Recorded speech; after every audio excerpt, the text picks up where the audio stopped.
So hi everyone, today we'll continue with the second chapter, Physical Features of India. तो यहाँ पे हम भारत के देखेंगे जितने भी फिजिकल फीचर्स हैं. You have already learned earlier that India is a vast country with varied landforms. जैसे कि हमने पिछले चैप्टर में भी देखा, इंडिया में बहुत सारे लैंडफॉर्म्स हैं, हिमालयाज़ हैं, प्लेन्स हैं, प्लेट्यूज़ हैं, तो उनके बारे में आज हम और पढ़ेंगे. What kind of terrain do you live इन. आप कौन सी जगह रहते हैं, जैसे आप प्लेन्स में रहते हैं, डेजर्ट में रहते हैं, कोस्ट एरिया में रहते हैं, तो उसके हिसाब से हम डिफरेंट फीचर्स रहते हैं हर जगह के. तो जैसे आप जिस जगह पे रहते हैं आप उस जगह के फीचर्स एक्सप्लोर कर सकते हैं. If you live in plains you are familiar with the vast stretches of plain land. अगर आप प्लेन्स में रहते हैं तो आपको पता होगा कि कितनी दूर दूर तक प्लेन लैंड है. हम वहाँ पे एग्रीकल्चर करते हैं, वहाँ का सॉइल कैसा होता है, वहाँ का क्लाइमेट कैसा होता है. In contrast, if you live in hilly region, the rugged terrain with mountains and valleys are common feature. और अगर आप हिमालयाज़ या फिर कोई भी हिली टेरेन पे रहते हैं, कोई भी पहाड़ी इलाके में रहते हैं, तो वहाँ पे रफ़ टेरेन होगा, पहाड़ होंगे, वैलीज़ होंगी, तो ये वहाँ के कॉमन फीचर्स हैं. In fact our country has practically all major physical features of the earth. हमारी देश में, इंडिया में जितने भी फीचर्स हैं वो मतलब सारे फीचर्स हैं दुनिया में. जैसे माउंटेन्स हैं, प्लेन्स हैं, डेजर्ट्स हैं, प्लेट्यूज़ हैं, आइलैंड्स हैं, कोस्ट है, हमें लगभग सारे ही टाइप के फीचर्स हमें भारत में देखने को मिल जाते हैं. The land of India displays great physical variation geologically. The Peninsular Plateau constitutes one of the ancient land masses on the Earth's surface. जो हमारा पेनिनसुलर प्लेट्यू है, पेनिनसुलर प्लेट्यू के बारे में हमने लास्ट वीडियो में भी बात किया है. मतलब जो हमारा ट्रायंगुलर सब इंडिया का पार्ट नीचे निकला हुआ है उसे हम पेनिनसुलर प्लेट्यू बोलते हैं. वो हमारा बहुत पुराना लैंड मास है. जब पूरा जितने भी कॉन्टिनेंट्स थे, जब वो एक लैंड मास हुआ करते थे, पैंजिया, गोंडवाना, तब गोंडवाना में से जब टूट के ये पार्ट बाहर निकला था, ये पार्ट आप पढ़ेंगे कॉन्टिनेंटल ड्रिफ्ट थ्योरी में आगे जाकर. तो ये जो हमारा अभी इतना जान लीजिए, जो हमारा पेनिनसुलर पार्ट है, नीचे इंडिया का जो पार्ट है, ये बहुत पुराना है, जबकि जो ऊपर हिमालयाज़ हैं और जो नॉर्दर्न प्लेन्स हैं वो काफ़ी नया बना हुआ है. It was suppose to be one of the most stable land blocks. तो जो नीचे का जो सबसे पुराना पार्ट है वो काफ़ी स्टेबल है. The Himalayas and the northern plains are the most recent landforms. और जो ऊपर के हिमालयाज़ हैं, जैसे कि हमने बात किया newly and young fold Himalayas, तो वो नए बने हैं. और उन हिमालयाज़ के थ्रू जो नदी बह के आई हैं, नदी अपने साथ छोटे छोटे तिनके, पत्थर, ये सारे लाई हैं जिनसे हमारा धीरे धीरे करके नॉर्दर्न प्लेन्स बना है, मतलब प्लेन इलाका बना है. From the point view of geology, Himalayan mountains form an unstable zone. क्योंकि वो अभी नए बने हैं इसलिए थोड़े अनस्टेबल हैं. The whole mountain system of Himalayas represent a very youthful topography with high peaks, deep valleys and fast flowing rivers. वहाँ पे हमें ऊंचे ऊंचे पहाड़ मिल जाएंगे, वैलीज मिल जाएंगी, रिवर्स मिल जाएंगी. जबकि the northern planes are formed of alluvial deposits. The peninsular plateau is composed of igneous and metamorphic rocks with gently rising hills and wide valleys. तो जो हमें हिमालय पे हमने दिखा, हमें पीक्स मिल रहे हैं, माउंटेन्स मिल रही हैं, वैलीज़ मिल रही हैं, रिवर्स हैं. ऐसे ही हम नीचे आएंगे तो नॉर्दर्न प्लेन्स में जो भी छोटे छोटे तिनके मिला के जो प्लेन बना है उसे हम एल्यूवियल डिपॉजिट्स बोलते हैं, उसे हम एल्यूवियल सॉइल बोलते हैं. जिसको हमें पता है एल्यूवियल सॉइल की फर्टिलिटी बहुत अच्छी होती है, इसलिए हमारे यहाँ यूपी, बिहार, दिल्ली, इन सब जितने भी स्टेट्स हैं इन सब की साइड बहुत अच्छा एग्रीकल्चर होता है. धान बहुत अच्छे से होता है, गेहूँ बहुत अच्छे से होता है, पल्सेस बहुत अच्छे से आती हैं. द पेनिनसुलर प्लेट्यू जो हमारा नीचे वाला मतलब बिलो बॉटम हाफ जो है इंडिया का, वो हमारा इग्नियस और मेटामॉर्फिक रॉक से बना है. मतलब जो हमारे वॉल्केनो से जो रिलीज़ होता है, लावा हो गया, आपका मैग्मा हो गया, उन सब की वजह से जो रॉक्स फॉर्म होती हैं उसको हम बोलते हैं इग्नियस रॉक्स. मेटामॉर्फिक रॉक्स जब बहुत सारी रॉक्स एक हाई प्रेशर, हाई टेम्परेचर और प्रेशर के अंदर जब वो रहती हैं तब उसे बोलते हैं मेटामॉर्फिज्म. मेटामॉर्फिज्म प्रोसेस के थ्रू बनती हैं मेटामॉर्फिक रॉक्स. तो ये जो इग्नियस और मेटामॉर्फिक रॉक्स हैं ये नीचे वाले भारत के पोर्शन में, साउथ इंडिया में ज़्यादातर पाई जाती हैं. और जो ऊपर नॉर्थ इंडिया में पाई जाती हैं वो है alluvial kind of soil. Major physiological divisions. The major features of India can be grouped under the following physiographic divisions. जो मेजर हमारे फिजिकल फीचर्स हैं उनको हम कैसे डिवाइड कर सकते हैं. फर्स्ट इज़ हिमालयाज, जो हमारे ऊपर टॉप आपका जम्मू एंड कश्मीर, उत्तराखंड, फिर आपका सिक्किम, अरुणाचल प्रदेश, जो आपकी ये पूरी बेल्ट है, लद्दाख हो गया, ये पूरा हिमालयन बेल्ट है. तो हम एक कैटेगरी बोल लेंगे हिमालयन माउंटेन्स. फिर हो गया उसके नीचे ही जैसे हम आएंगे तो पूरा यूपी, बिहार, झारखंड, असम, ये वाला पूरा एरिया हमारा हो गया नर्दर्न प्लेन्स. फिर उसके बाद आ गया पेनिनसुलर प्लेट्यू. तो जो हमारा नीचे जितने भी स्टेट्स हो गए, सदर्न स्टेट्स, कर्नाटका, तेलंगाना, आंध्र प्रदेश, तमिलनाडु, केरला, आपका महाराष्ट्र, तो ये सारे पोर्शन पूरा आ गया पेनिनसुलर प्लेट्यू में. द इंडियन डेजर्ट, आपका राजस्थान, गुजरात, ये आपका एक डेजर्ट कैटेगरी में आ गया, क्योंकि इनकी कंडीशंस अलग अलग है. हर जगह की अलग कंडीशंस है, अलग सॉइल होगा, अलग वैरायटी ऑफ एग्रीकल्चर होगा, रहने के तरीके अलग होंगे, कल्चर, फेस्टिवल सब अलग अलग होगा, क्योंकि ये सारी चीज़ें फिजिकल फीचर से ही निकल के आती हैं. उसके बाद आपका कोस्टल प्लेन्स, जितना भी हमारा ईस्टर्न घाट हो गया, वेस्टर्न घाट हो गया, जहाँ पे भी हमारी लैंड समुद्र को छू रही है वो सारा इलाका हो गया कोस्टल प्लेन. अब हमारे फिर आ गया आइलैंड. आइलैंड हमारे पास है अंडमान एंड निकोबार और लक्षद्वीप. जो हमारा अंडमान एंड निकोबार है वो आ गया आपका बे ऑफ बंगाल में, और जो हमारा लक्षद्वीप है वो आपका आ गया अरेबियन सी में.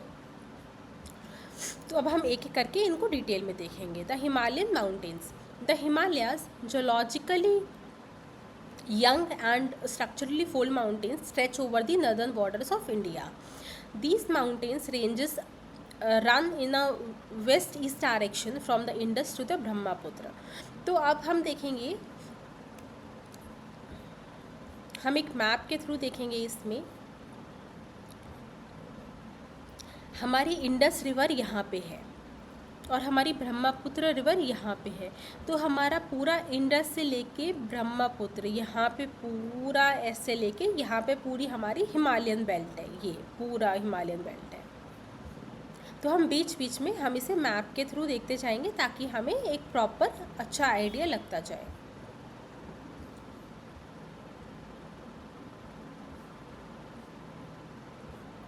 तो यहाँ पे हमारा पूरा वेस्ट से ईस्ट तक, इंडस से ब्रह्मपुत्र तक हमारी एक पूरी हिमालयन माउंटेन की रेंज है.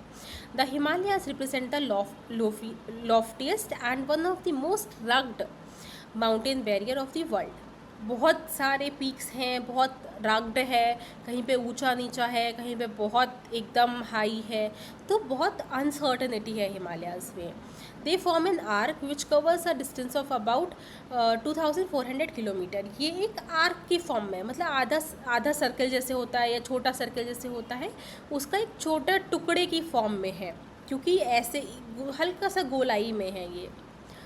Their width varies from 400 kilometre in Kashmir to 150 kilometre in Arunachal Pradesh. उनकी चौड़ाई कश्मीर में ज़्यादा मोटा है 400 किलोमीटर, जबकि अरुणाचल प्रदेश में जाते जाते थोड़ा पतला हो जाता है, दैट इज़ 150 किलोमीटर.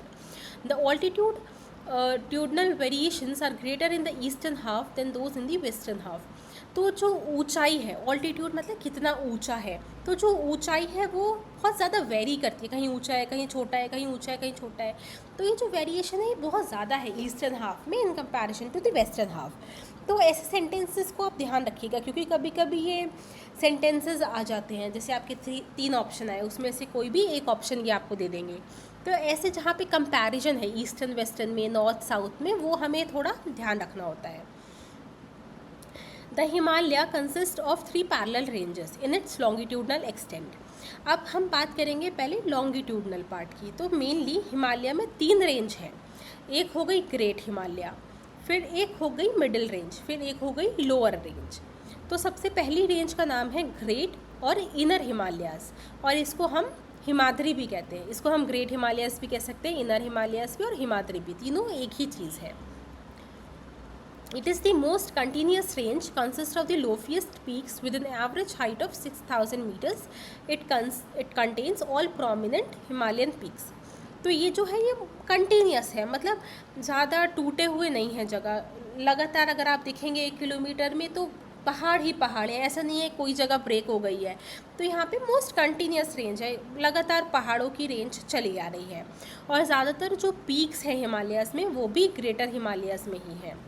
अब यहाँ पे देखिए एक मैप है जिसमें आपको बहुत अच्छा आइडिया लग जाएगा। ये देखिए ग्रेट हिमालयाज़, ये पूरे यहाँ से यहाँ तक है।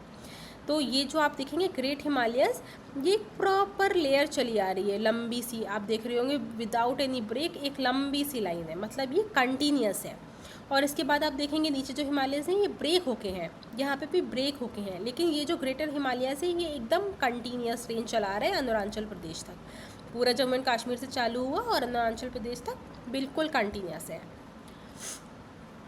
अब इसमें कभी कभी क्वेश्चन आ जाता है कि हाईएस्ट पीक कौन सी है, तो mount Everest is the highest peak. और ये जो हाईएस्ट पीक है नेपाल में है, और इंडिया में जो हाईएस्ट पीक है वो है Kanchenjunga.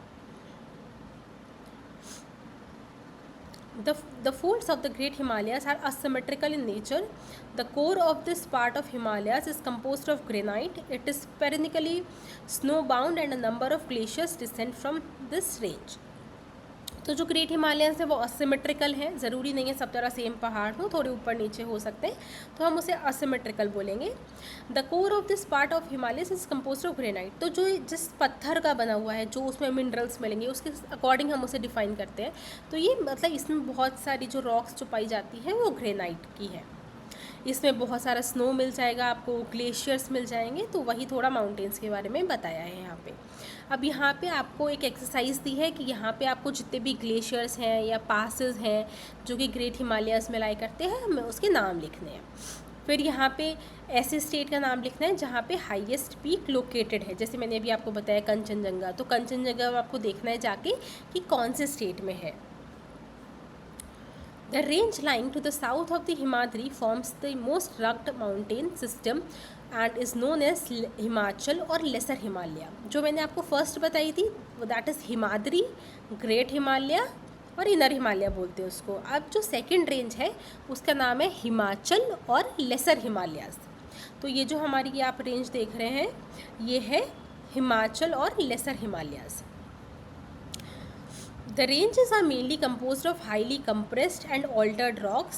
The altitude varies between 3,700 and 4,700 meters and the average width is this. इसमें आपको ज़्यादा नंबर्स याद रखने की ज़रूरत नहीं है। While the Pir Panjal range forms the longest and the most important range. अब क्योंकि ये एक पूरी रेंज को टूटी हुई है, कंटिन्यूस नहीं है, डिसकंटिन्यूस है, तो इनकी जो छोटी छोटी रेंज है उस हर छोटी रेंज को एक नाम दे दिया गया है। तो जैसे यहाँ पे जो कश्मीर में रेंज है इसको हम बोलते हैं पीर प्रांजल रेंज, फिर आती है एक धौलाधार, फिर आती है एक महाभारत रेंज। तो ऐसी छोटी छोटी रेंजेस को एक अलग अलग नाम दे दिया गया और कंबाइंड इनको एक साथ मिला के हिमाचल और लेसर हिमालयस बोलते हैं। और इनको छोटा छोटा करके पीर प्रांजल रेंज, धौलाधार, महाभारत रेंज भी बोला जाता है। अब इन रेंज में आपकी कश्मीर आ गया, कांगड़ा आ गया, कुल्लू वैली आ गई, ये सारे कुछ शहर हैं जो कि लोकेटेड हैं। अब हम इसमें थोड़ा सा जैसे पीर प्रांजल रेंज है, धौलाधार है, महाभारत रेंज है, इनका ऑर्डर याद कर सकते हैं कि आपको कभी पूछा कि इनको आप वेस्ट टू ईस्ट अरेंज कीजिए, तो आपको पता होना चाहिए कि पहले पीर प्रांजल आता है, फिर धौलाधार आता है, फिर महाभारत रेंज आता है, ऐसे। The outer most range of the Himalayas is called the Shivaliks. अब जो थर्ड लेयर है उसको हम शिवालिक्स बोलते हैं। ये जो बिल्कुल लास्ट की लेयर है, यहाँ पे देखिए लिखा भी है शिवालिक रेंज, ये जो बिल्कुल लास्ट की लेयर है इसको हम बोलते हैं Shivalik range, Shivaliks.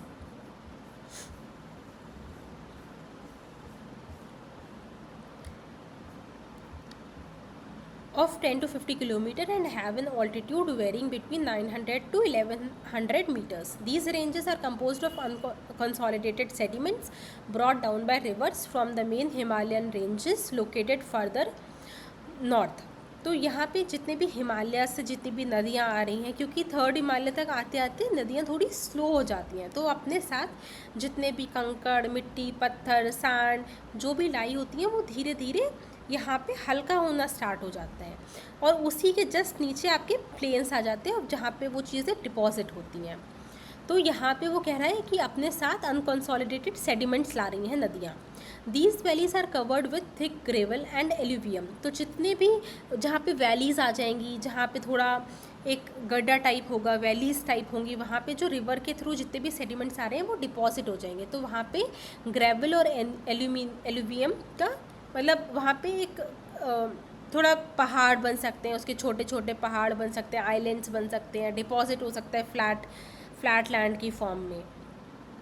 The longitudinal valley lying between Lesser Himalayas and the Shivaliks is known as Dunes।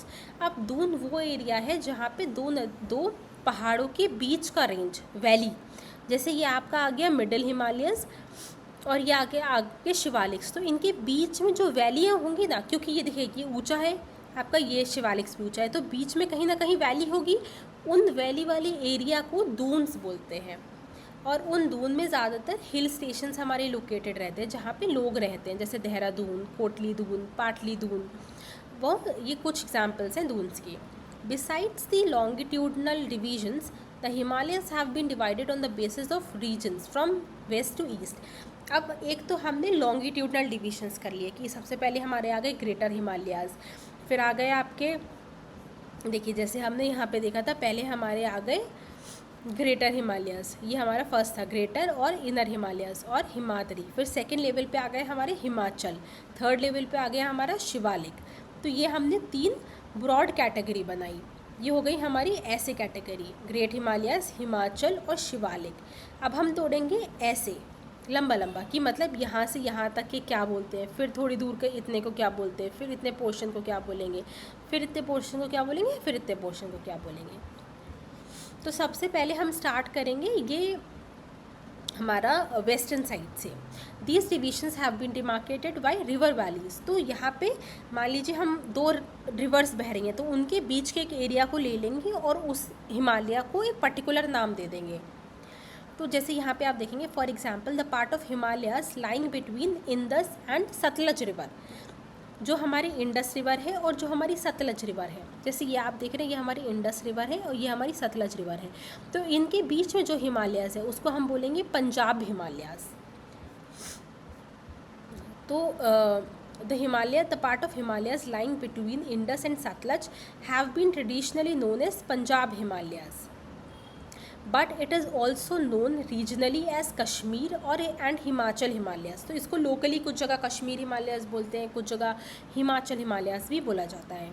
The part of the Himalayas lying between Satluj and Kali rivers is known as Kumaon Himalayas.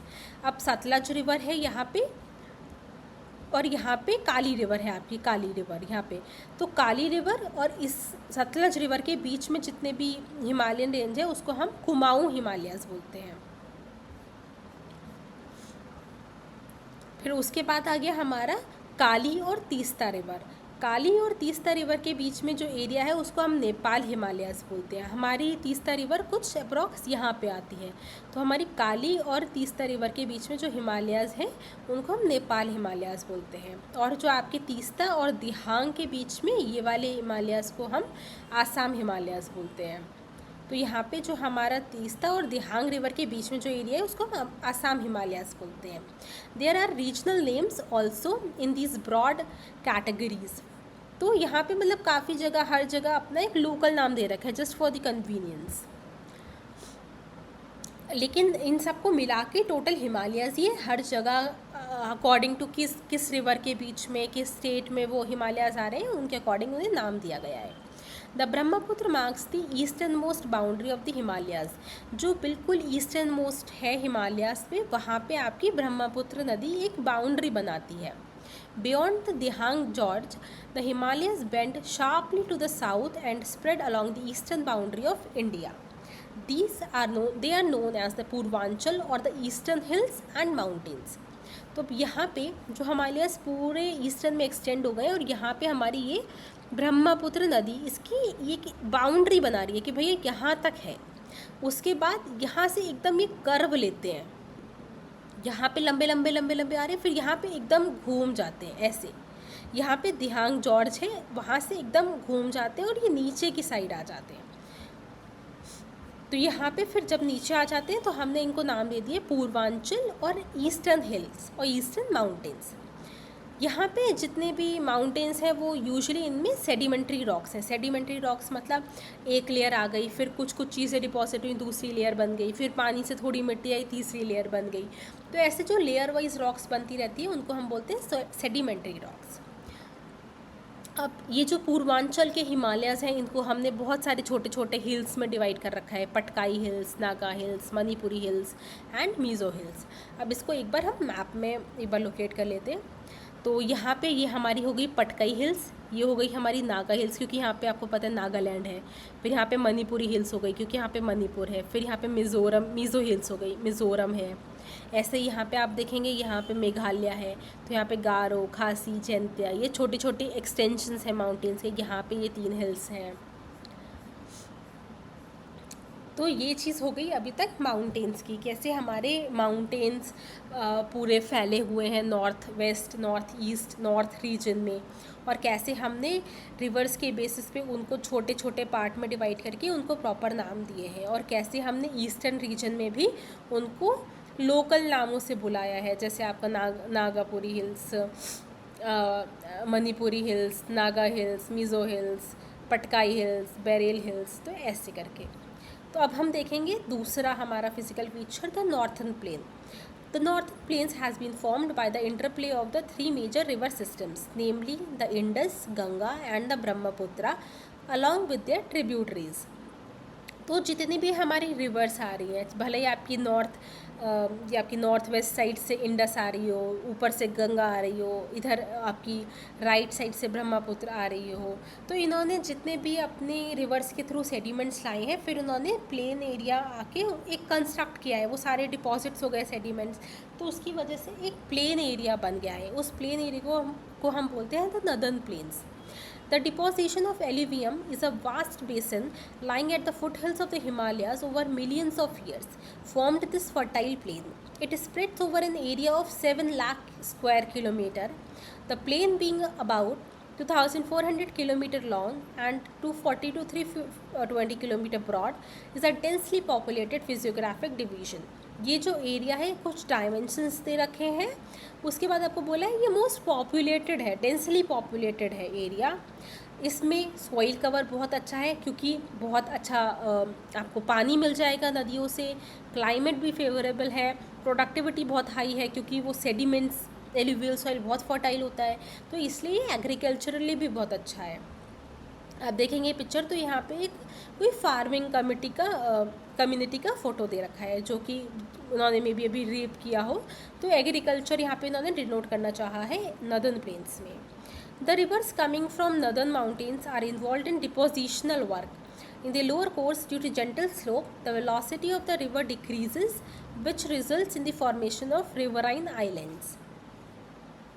तो यहाँ पे जितना भी वही चीज़ सेम रिपीट हो रही है कि जो भी सेडिमेंट्स रिवर्स ला रहे हैं वो नीचे डिपॉजिट कर दे रही है, तो कभी कभी वो जो डिपोजिशन है वो प्लेन में कन्वर्ट हो जाते हैं, और कभी कभी वो अगर थोड़ा पहाड़ या चट्टे के हिसाब से होगा तो थोड़ा आइलैंड में कन्वर्ट हो जाएगा।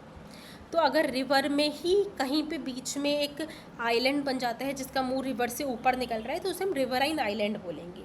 ये एक बहुत फेमस मजुली, एक बहुत फेमस नेचुरल और लार्जेस्ट रिवराइन आइलैंड है इंडिया का, वर्ल्ड का। तो ये ब्रह्मपुत्र रिवर में बना हुआ है, तो मजुली याद रखिएगा कि एक रिवराइन आइलैंड है आसाम में। The rivers in their lower course split into numerous channels due to the deposition of slit. These channels are known as distributaries. तो जब रिवर्स आ रही हैं वो अपने साथ थोड़ा थोड़ा सेडिमेंट्स ला रही हैं, तो कहीं कहीं पे डिपॉजिट हो गई, तो उसकी वजह से एक रिवर बह रही है, मान लीजिए उसके रास्ते में एक बहुत बड़ा पहाड़ चट्टा इकट्ठा हो गया, जो भी वो मटेरियल ला रही है उसकी वजह से वो 2 भागों में बट गई। तो जहाँ पे वो 2 भागों में बट गई तो इसे हम बोलते हैं डिस्ट्रीब्यूटरीज। तो मतलब अब जो उसके 2 भाग होंगे उनको अलग अलग उस मेन रिवर की डिस्ट्रीब्यूटरीज बताया जाएगा। The northern plain is broadly divided into 3 sections. The western part of the northern plain is referred as the Punjab plain. अब जैसे हमने पहले हिमालयाज में उसको छोटे छोटे पार्ट में डिवाइड करके उसके नाम दिए थे, ऐसे ही हम अब प्लेन्स के साथ करेंगे। तो जो प्लेन्स में जो वेस्टर्न पार्ट है उसको हम बोलते हैं पंजाब प्लेन्स। जो कि इंडस रिवर और उसकी ट्रिब्यूटरीज के जो सेडिमेंट्स आए हैं उससे बना हुआ है। अब इसमें थोड़ा काम झेलम, चेनाब, रवि, बियास, सतलज, इन सब रिवर्स ने भी थोड़ा थोड़ा कंट्रीब्यूट करा है सेडिमेंट्स लाने के लिए। तो एक बार हम अगर मैप में देखें तो यहाँ पे जितनी भी रिवर्स आ रही हैं, इंडस, झेलम, चेनाब, रवि, ब्यास, सतलज, इन सब से जितना भी यहाँ पे आएगा, तो यहाँ पे जितना भी ये प्लेन एरिया बना है ये सब इन रिवर्स की वजह से ही बना है। तो इसे हम बोलते हैं पंजाब प्लेन, क्योंकि आपको पता है पंजाब में भी खेती बहुत अच्छी होती है, तो इसलिए पंजाब भी प्लेन एरिया में आएगा आपका। अब हम एक वर्ड का मीनिंग समझ लेंगे, द्वाब। तो जो दो रिवर जहाँ पे जा रही हैं आपके, तो उन दो रिवर की जहाँ पे वो मिलेंगी तो उसके बीच का जो लैंड वाला एरिया होगा उसे हम द्वाब बोलेंगे। द्वाब जो होता है ना वो बहुत फर्टाइल होता है, क्योंकि आप दोनों साइड से रिवर आ रही हैं, मिल रही हैं, फिर आगे जा रही हैं, तो जो बीच का एरिया बहुत फर्टाइल है, तो वहाँ पे एग्रीकल्चर बहुत अच्छा होता है। तो ये द्वाब का वर्ड का मीनिंग याद रखिएगा आप लोग। The Ganga plain extends between Ghaghara and Teesta rivers. अब जो पहला प्लेन हो गया आपका पंजाब प्लेन, सेकंड प्लेन हो गया गंगा प्लेन। तो जो आपका गंगा प्लेन है वो आपका घाघर और तीस्ता रिवर के बीच में है। It is spread over northern India in Haryana, Delhi, UP, Bihar, थोड़ा झारखंड, वेस्ट बंगाल। तो ऐसे आपका ये जितने भी स्टेट्स हैं यहाँ पे आपका गंगा प्लेन है। अगर आप ईस्ट में देखेंगे तो आसाम में ब्रह्मपुत्र प्लेन कहा जाता है। तो इसके मेनली 3 प्लेन है, Punjab plain, Ganga plain and Brahmaputra plain. The northern plains are generally described as flat land with no variations in its relief. It is not true. These vast plains also have diverse relief features. According to the variations in relief features, the northern plains can be divided into 4 regions. अब यह बोल रहा है कि जो northern planes है एकदम flat land है, तो हो सकता है उसमें कुछ ऊपर नीचे या कोई वेरिएशंस ना हो, लेकिन ऐसा नहीं है, इसमें भी बहुत सारी वेरिएशंस होती हैं। तो क्योंकि एक टाइप से है तो फ्लैट लैंड, बट कहीं पे हो सकते हैं मोटे पत्थर हों, कहीं पे मतलब पतले पत्थर हों, तो हम उस हिसाब से इसको 3-4 कैटेगरी में डिवाइड करेंगे। तो यहाँ पे बोल रहे हैं 4 कैटेगरीज में हमने डिवाइड करा है। तो जो हमारा सबसे फर्स्ट पार्ट है वो है भाबर, फिर सेकंड है तराई, फिर हमारा ये आ जाता है भांगर एंड खदर। तो हम अब एक एक करके देखेंगे कि ये क्या बोल रहा है। The rivers after descending from the mountains deposit pebbles मतलब पत्थर, in a narrow belt of about 8 to 16 kilometer in width, lying parallel to the slopes of the Shivaliks. तो जो हमारी रिवर्स आ रही है उनसे जो पत्थर आ रहे हैं, तो सबसे पहले वो जो पत्थर इकट्ठे हो जाएंगे ना, उस एरिया को हम बोलेंगे Bhabar zone. All the streams disappear in this Bhabar belt. South of this belt, the streams and rivers reemerge and create a wet, swampy and marshy region known as तराई। तो जितने भी पत्थर इकट्ठे हो गए हैं, अब पत्थरों तक जब तक नदी आ रही थी दिख रही थी, अब पत्थरों के बाद वो एकदम नदी की लहरें नहीं दिख रही हैं, वो अब थोड़ा स्लो हो गई हैं, क्योंकि पत्थरों ने उन्हें थोड़ा रोका है। तो जो भी पत्थर वाला रीजन है उसे हम बोलते हैं भाबर जोन। अब उसके नीचे आता है तराई जोन, तो वहाँ पे थोड़ा कीचड़ टाइप, मार्शी, स्वैम्पी, वो वाले एरिया आ जाता है पत्थरों के नीचे, उस रीजन को हम बोलते हैं तराई जोन। अब वहाँ पे काफ़ी सारा फॉरेस्ट हो सकता है, वाइल्ड लाइफ हो सकती है, क्योंकि यूजुअली आपका जो थोड़ा प्लेन है, पानी भरा हुआ है उस एरिया में, तो जानवर पानी पीने आ सकते हैं, तो वहाँ पे बहुत अच्छे फॉरेस्ट, पेड़ पौधे उग सकते हैं, तो वहाँ पे वाइल्ड लाइफ अच्छी होगी, फॉरेस्ट अच्छा होगा। तो यहाँ पे ये तराई रीजन के कुछ फीचर्स हैं। यूजुअली काफ़ी तराई रीजन्स काफ़ी नेशनल पार्क्स में भी पाए जाते हैं, जैसे कि एक एग्जांपल है आपका दुधवा नेशनल पार्क और आपका जिम कॉर्बेट नेशनल पार्क। तो काफ़ी सारे नेशनल पार्क में तराई रीजन मिलेगा, वहाँ पे वाइल्ड लाइफ अपना पूरा मतलब जानवर वगैरह पानी पिएंगे, फॉरेस्ट होगा, तो उनके रहने के लिए भी अच्छा है। तो ये हमारा सेकेंड जोन हो गया प्लेन का। थर्ड हो गया हमारा भांगर। The largest part of the northern plane is formed of older alluvium. तो जो हमारा, मान लीजिए एक नदी जा रही है, साइड में ज़मीन है, तो जब नदी जा रही है अपने साथ वो सेडिमेंट्स लेके आ रही है, तो वो सेडिमेंट्स साइड में ज़मीन में डिपॉजिट करती रहेगी। तो जो उसने मान लो 1 साल पहले डिपॉजिट किया है वो हो गया ओल्डर एल्यूवियम, और जो वो नया डिपॉजिट करती जा रही है वो उसके ऊपर आता जा रहा है। It lies above the flood plain of the river present and presents a terrace like feature, this part is known as Bhangar. मतलब जो पुराना वाला वो सेडिमेंट्स लाई थी और डिपॉजिट किया था उसको हम बोलेंगे भांगर, और जो नया वाला डिपॉजिट करती है यंगर डिपॉजिट्स उसको हम बोलेंगे खदर। और ये जो कंकड़ है, कंकड़ मतलब जो नॉर्मल हम बोलते हैं पत्थर गिट्टी कंकड़, ये कंकड़ डिपॉजिट कर देती है। These are renewed almost every year and so are fertile, thus ideal for intensive agriculture। तो क्योंकि ये सब बहुत फर्टाइल है इसलिए एग्रीकल्चर के लिए बहुत यूज़फुल है। तो आज हमने देखा दो फिज़िकल फीचर्स, एक है माउंटेन और सेकंड है प्लेन। अभी हमारे 2-3 फीचर्स और बचे हैं, उसको हम नेक्स्ट वीडियो में कवर करेंगे। तो अगर आपको ये हमारी वीडियो पसंद आई हो तो हमारे चैनल को सब्सक्राइब करिएगा। Thank you.